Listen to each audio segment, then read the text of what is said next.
at the World of Outlaw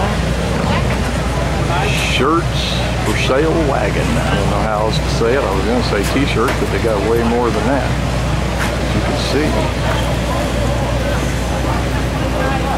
Big selection. Anything you want to take home here for a souvenir. Okay, we're here at the Dana Shots t-shirt trailer. Once again, nice selection of shirts. Former World Outlaw Champion Dana Shots. This is Joe Saldana's trailer. Looks like Paul McMahon also got a little deal working here. Maybe with Joey.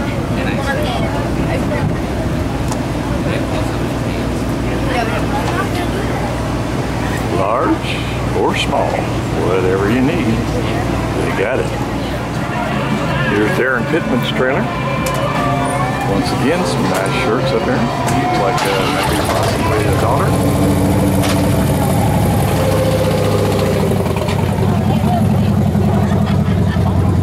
Looks like Cody Darren. You did? Gonna help you pack? Okay.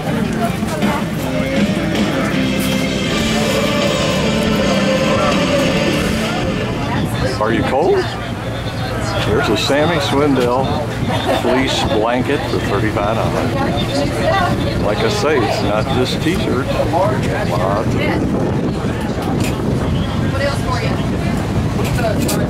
Sammy, one of the long-time regulars here on the World of Outlaw circuit.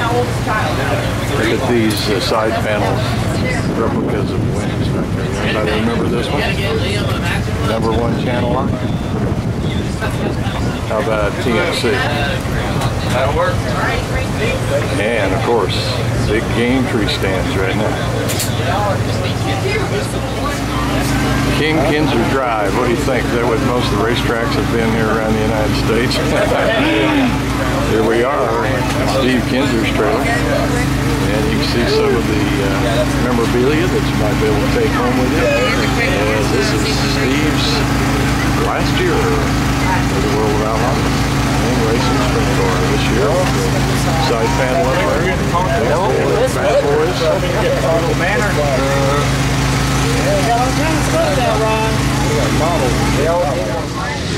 We got Lance Green out of Lawrence, Kansas, and Lance, sounds like you about like me, man. You seen Steve Kinser do some running at the old Lakeside. Oh yeah, yeah. Some of my fondest memories are when I was about 10 years old. Lakeside used to be over where the dog and horse tracks are now. And I can remember being 10, 11 years old going over there watching him and Doug Wolfgang, Sammy Swindell battle it out when they were young guys. Pretty exciting racing. I got hooked. I got hooked as a young guy. And it just continues. Here we are tonight. But I think you were also telling me this was right before they started running the wings, and boy, that was some crazy racing back then, wasn't it? Oh yeah, yeah. They, you know, back then the horsepower wasn't as much as it is now. So you know, it was still good racing. They'd bump. Do you remember any of the guys locally that were real competitive? Because I remember, like I say, when the World of Outlaws first started coming in, and I thought, who are these guys? Hey, man, we got the Wells, we got Jennington, you know, we got guys here who won the Knoxville Nationals. Who are these guys? Yeah, that's right. I can't think of anybody off the top of my head, but I can remember the Welds, which owned the Weld Wheels out of Kansas City. Pappy Weld, they used to have the memorial out there. Yeah, good times. It's great sport. I hope to pass it on to my little guy. He's sitting up there in the stands waiting for Dad. You must be a Kinser fan, man. You got the shirt on. That's right. That's right. We all come out sporting the Kinser stuff. So, yeah.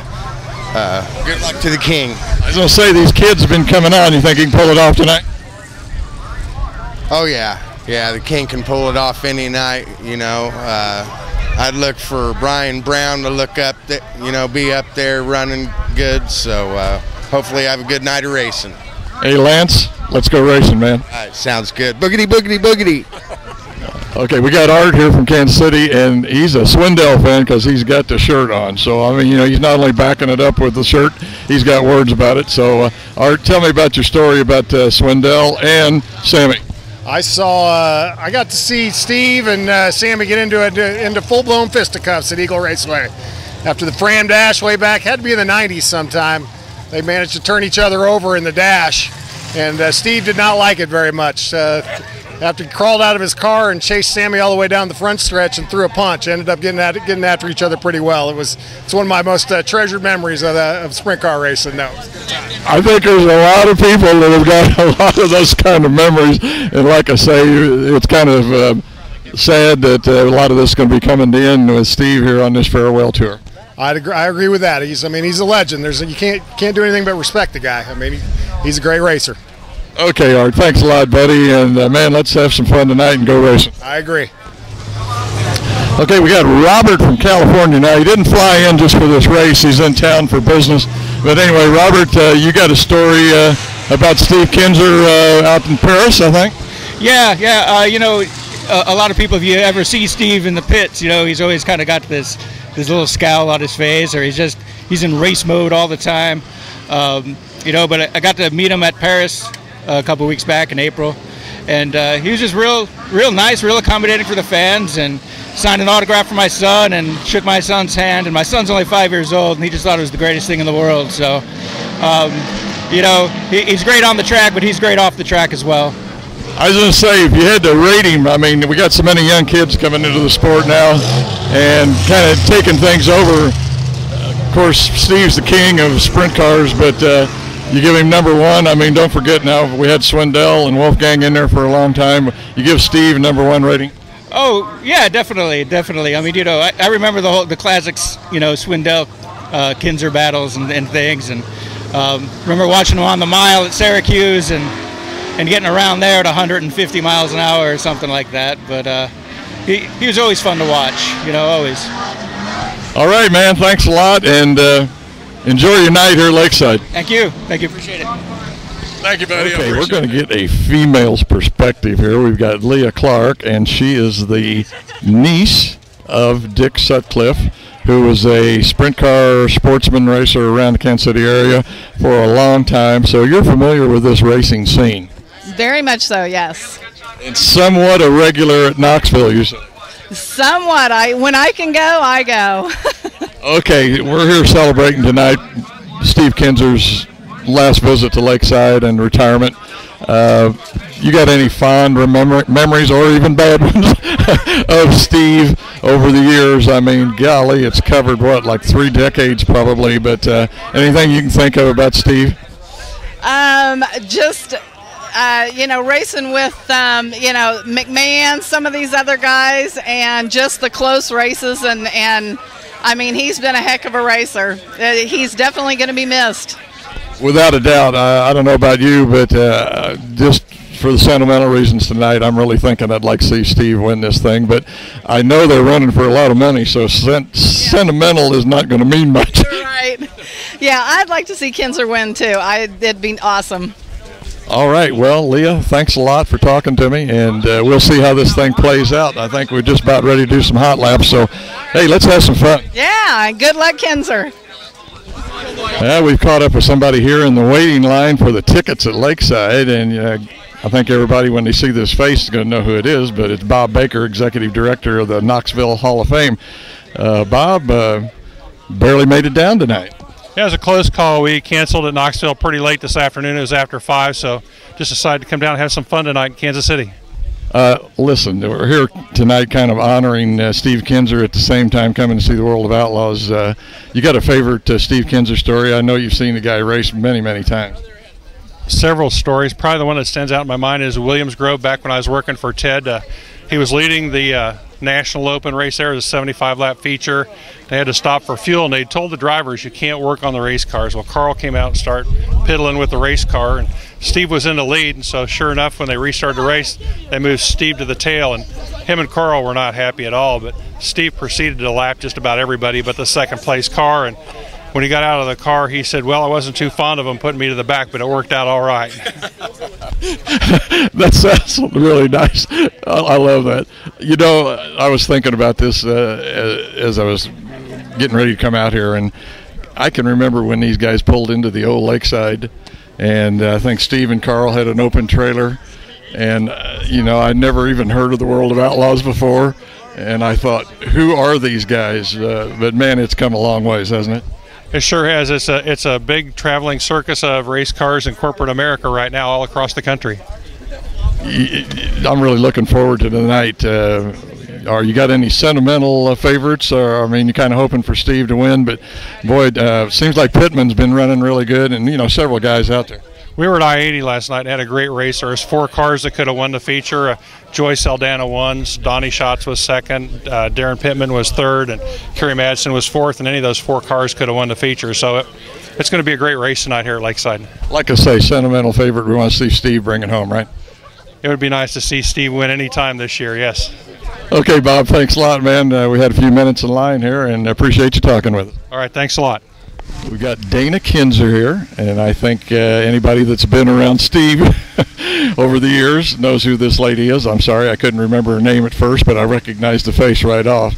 But Dana, how's it feel here? First of all, how's the fans' reaction been so far on this kind of the tour that Steve's on right now? You know, it's kind of been a little wonderful. I think Steve, you know, kicked and screamed a little bit. He wasn't right on board about doing it to start with.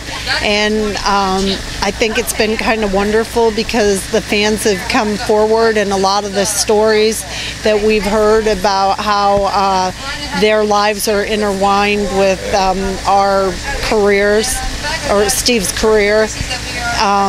It's been a pleasure to hear a lot of the stories, and you know, it's nice to be able to appreciate the fans that way. It was not what we expected, but it's been very nice, and we appreciate all the stories that all the fans have told us about their lives. You know, I've even talked to a couple of Swindell fans, and regardless of the differences or whatever over the years, at the end, they always respect Steve for what he's done on the track, and I think the person that he is also. So that's got to be pretty gratifying too. It is. I think anybody that's out here kind of loves the sport, and you know, it's clear to see that Steve does love the sport, and you know, it's nice to have a little bit of respect from you know, people, even if it's given grudgingly. Okay, let's face it. It's what's driven sprint car racing, especially the World of Outlaws, probably for the last 2 decades. Would that be correct? 20 years? That I would agree with that. Just like I say, just the relationship between the two of them and the racing on the track and stuff like that. But I think that what I'd like to ask you also is this going to last? When you're around something so long, and like you've said, it's been so much a part of your life, it's going to be hard just to walk away. Is Steve going to be able to do that? That's a good question. I don't really know. I know that a couple months ago, Steve and I stopped at Carl's shop, and he talked to him about it, and he asked him about if he ever missed it. He said every day, and that pretty well says it. But it comes a time where you know that maybe you're not supposed to be doing that. I'm not saying that that's here, but full-time racing where he doesn't want to have that demand of being there every single night. As I say, I can't imagine my husband or whatever wife being gone the whole summer. But I know you've been out doing quite a bit of traveling. Plus, if I remember right, a few years back, you had an illness that you've overcame. Yeah, I don't know if I ever overcame it. I had good doctors and a husband that probably saved my life. I'm really glad to hear that. And here you are back out on the trail. What about tonight? Does Steve approach any of these any different? I mean, is it still kind of the same approach, just business as usual? It probably is. He's pretty quiet. That's not something he's ever really talked about. You know, he might, when he's retrospective, you know, when he's looking back at it, he might be able to talk a little bit more about it. But he's pretty quiet, and generally we give him a lot of space. And I guess my final question would be, is there going to be, and you guys live in Bloomington if I remember right, is there going to be a Steve Kinser museum? We have talked about it. We've talked about it, and we have a lot of stuff put together, but the future tells its story. You know, we can have our ideas about what will happen, but we'll just have to wait a while and see how it comes out. The only thing I can tell you is I've been to the Don Garlits, who of course was a big name in drag racing, and of course with the Steve and the years that he's had and the history, why I can't help but think people wouldn't be flocking to see that, because like I say, Garlits is really neat to go to. It is really something to see, and all the memorabilia from over the years. That's true. That is true, and it would give them something to do, because that's what I'm looking for. Well, and the good thing is Don was out in the museum. I was just totally amazed. I'm out there walking around looking at these dragsters, and who walks up to me but Don Garlits? And you know, you kind of takes your breath there for a minute, because sometimes so many of these people are so hard to approach. But of course, Steve's always been more than gracious, and I know I'm just a small-time little guy, but Steve's always been gracious with the media as far as I know. Never heard anything from anybody. But anyway, Dana, thanks a lot for taking your time. I know we're on a little break here. And how's the T-shirt business? Is it going good? Never enough. Got to pay for that gas for that truck. That's right. Well, thanks again, Dana. And man, it was a pleasure talking to you. And I can see why Steve and my eyes are just as pretty as they can be. Thank you, dear. Thank you. Caution lights out. Green at the chalk stripe over in turn 4 the next time by for the start of our first heat race. 1S Logan Schuhart and the 71M of Joey Saldana in row 1. The 18 of Ian Madsen alongside the 51 of Paul McMahon in row 2. 15 Donnie Schatz and 83 David Gravel in row 3. Then the 7S of Jason Sides and the 33A of Austin Allenbaugh in row number 4.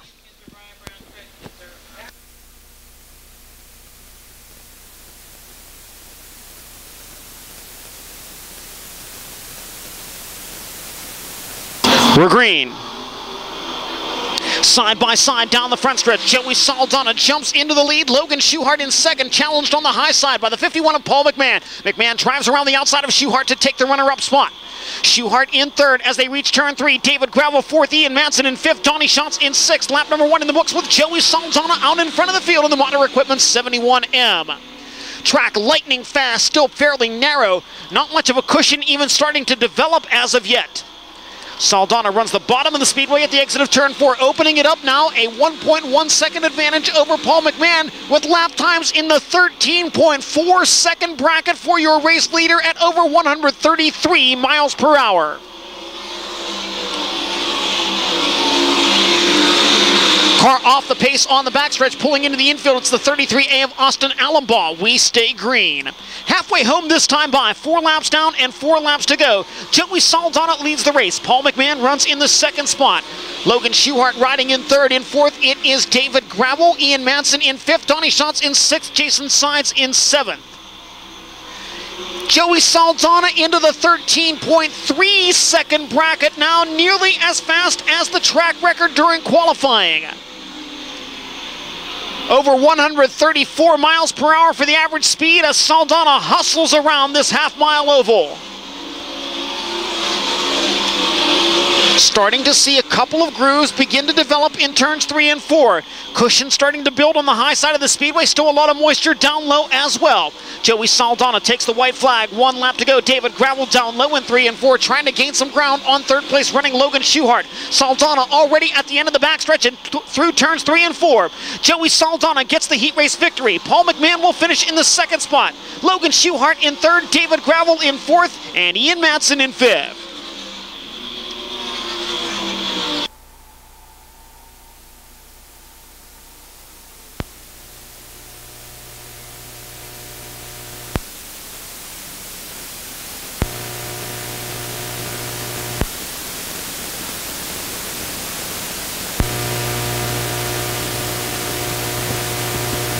Here's the official finish for heat race number 1. Joey Saldana, the winner in the 71M, finishing second, the 51 of Paul McMahon. In third, it was the 1S of Logan Schuhart. Fourth went to the 83 of David Gravel. In fifth, the number 18 of Ian Madsen. Sixth, the 15 of Donnie Schatz. Finishing seventh, the 7S of Jason Sides. And in eighth, the 33A of Austin. 33, Danny Lasowski. In the 49 of Brad Sweet in row 1. 9, Darren Pittman. 29, Kerry Madsen in row 2. 13, Mark Dobmeyer. 9X, Paul Nienheiser. And the 1A of Jacob Allen.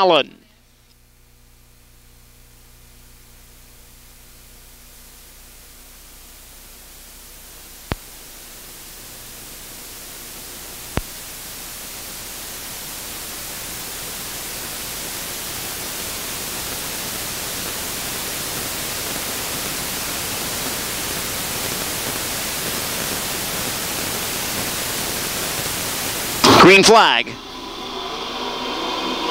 They'll drag race down the front stretch. Danny Lasowski low, Brad Sweet up high. Give the lead to Brad Sweet. Paul Nienheiser bicycles on the cushion in turn 1. He'll gather it back in. Brad Sweet leads the field down the backstretch with Danny Lasowski in tow. Nienheiser with problems once again. A puff of smoke. The car slows in turn 4. Nienheiser slowing on the front stretch.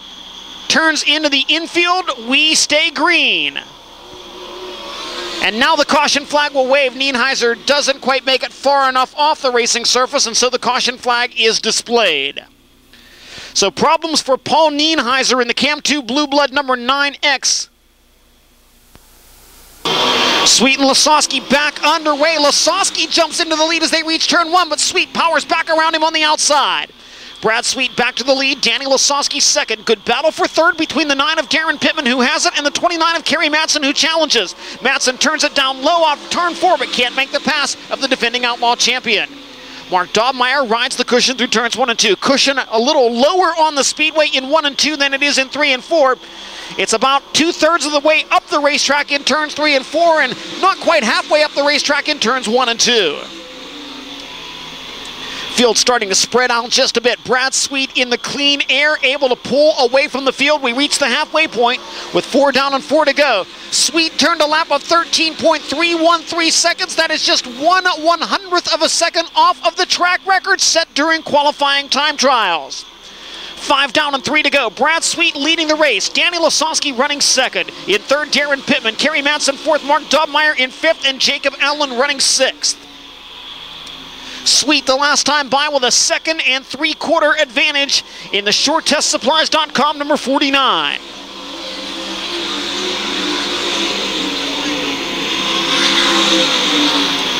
Again, the track's still incredibly fast, but not very wide and not very slick at the moment. White flag waving for Brad Sweet, the big cat, half a mile away from a heat race victory.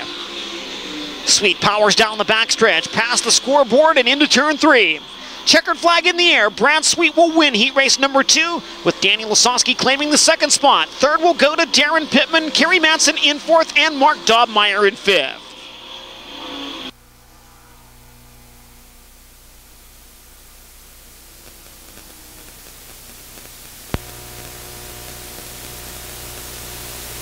Finishing order for heat race number 2 looks like this. Brad Sweet gets the win in car number 49. Danny Lasowski will claim the second spot in the 33 machine. Third to the number 9 of Darren Pittman. Kerry Madsen in fourth in car number 29. Fifth to 13 of Mark Dobmeyer. Sixth to the 1A of Jacob Allen. And in seventh to 9X of Paul Nienheiser.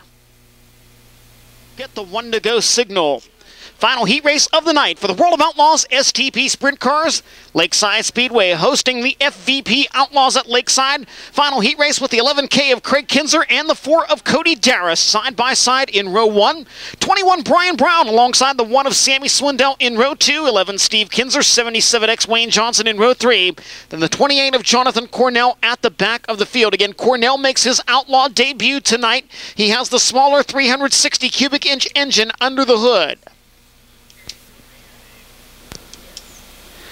Pace truck pulls into the infield up to Craig Kinser and Cody Dara as they lead the field down the backstretch.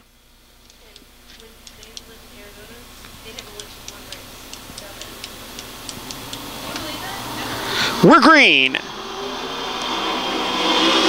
Side by side into turn 1. Dara to the top of the speedway grabs the lead. Sammy Swindell moves high to try to challenge Craig Kinser for second. Can't make the pass there. Now Swindell ducks to the inside of Kinser in 3 and 4. They're side by side out of the corner. Craig Kinser hangs on to second with lap 1 in the books. Cody Darragh, the race leader. Craig Kinser in second. Third belongs to Sammy Swindell. Brian Brown in fourth. Steve Kinser in fifth, followed by Wayne Johnson and Jonathan Cornell. 13.3 second laps once again here in heat race number 3, a 13.357 for the leader in the Ollie's Bargain Outlet number 4. Cody Darragh really stretching it out on the field now. 3 laps down and already a 2-second lead for the driver out of Red Lion, Pennsylvania, who's finished in the top 5 all 3 of his outlaw appearances here at Lakeside. Darragh sees the cross flags halfway home in our final heat race. Cody Darragh, Craig Kinser, Sammy Swindell, then Brian Brown, Steve Kinser, Wayne Johnson, and Jonathan Cornell. And Cody Darragh under the track record in heat race number 3 with a 13.234.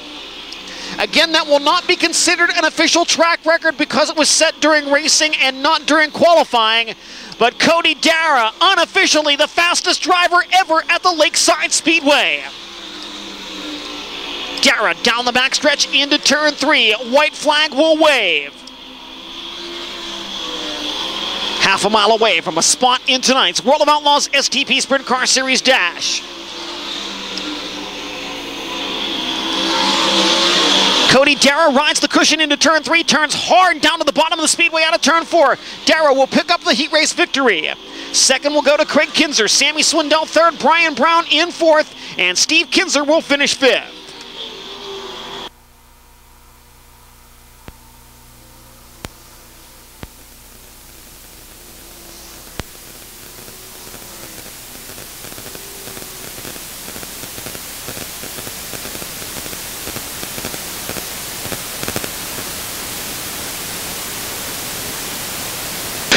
Well, ladies and gentlemen, heat race number 3 is complete. Now, keep this in mind.